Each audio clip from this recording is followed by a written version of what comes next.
It's time to learn Japanese fighting game terms like a cultured Gaijin. Last episode, I talked about strike types. You know what follows strikes? That's right, throws. I'll be explaining different types of throws and the strategies around it. First off, let's translate throw. Throw in Japanese is nage, and to throw is nageru.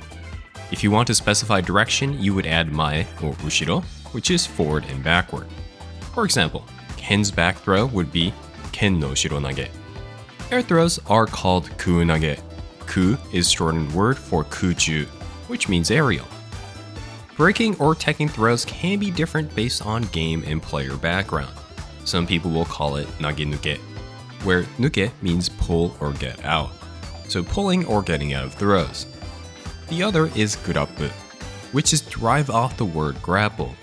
It is said that this word was popularized when Street Fighter III Third Strike came out, as the game instructions called throw breaks gurapu defense.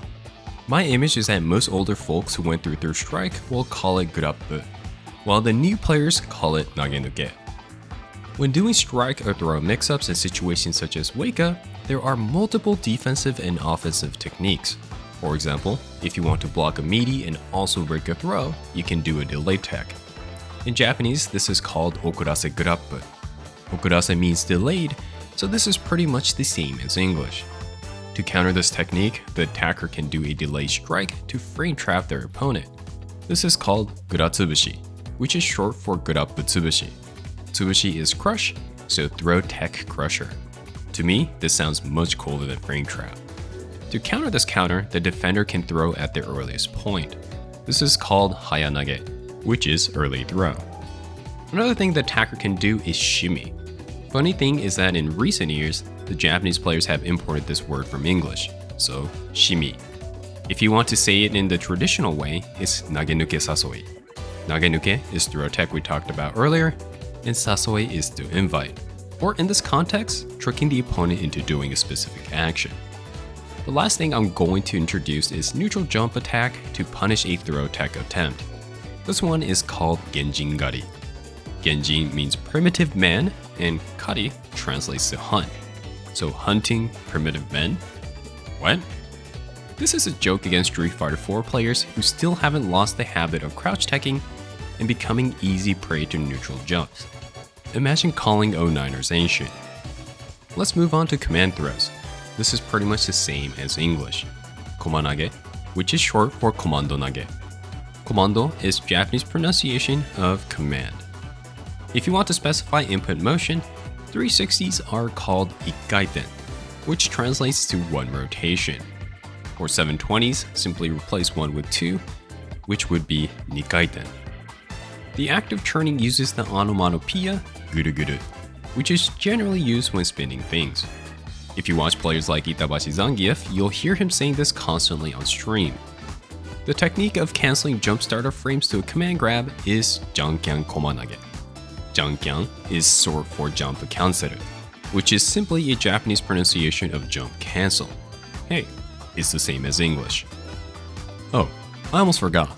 Everybody's favorite okizeme in the corner, throw loops, are called judo, because you're just throwing people over and over. Anyways, this is how throws are described in Japanese. But before I end this video, I'll be responding to some of the comments from the previous episode. Daishoryu. I know that sumo wrestler. For Grand Blue Fantasy Versus, is it correct to use Jakuchu Kyo for light, medium, and heavy? What is the name of the unique attack button? Ah, a person of culture. Although retired, there was an incredibly dominant Mongolian sumo wrestler by the name of Asashoryu. Regarding Grand Blue, it seems like most people use number notation with L, M, and H, but it's also fine to use Jakuchu Kyo. It's a preference thing. Lastly, Grand Blue's unique attacks are called Tokushuwaza, which translates to unique or special technique. I don't like how they use this one because Tokushuwaza outside of Grand Blue generally refers to command normals. It can lead to confusion for some people. I mean, I initially thought the latter before realizing the comment was talking about the Grand Blue specific button. What Japanese phrases can I use to sound like a badass Yakuza? This has nothing to do with fighting games, and there's nothing badass about criminals who do a lot of harm to society. 犯罪者はかっこ悪い. For future reference, I would prefer staying on the topic of fighting games and appreciate if he asks specific questions. It's hard for me to respond when there are hundreds of possible answers and context is lacking. Hope you enjoyed the video. If you have any questions or suggestions for future words to cover, let me know in the comments. And if you haven't already, go check out the other episodes in the playlist. Alright, until next time, have fun with fighting games.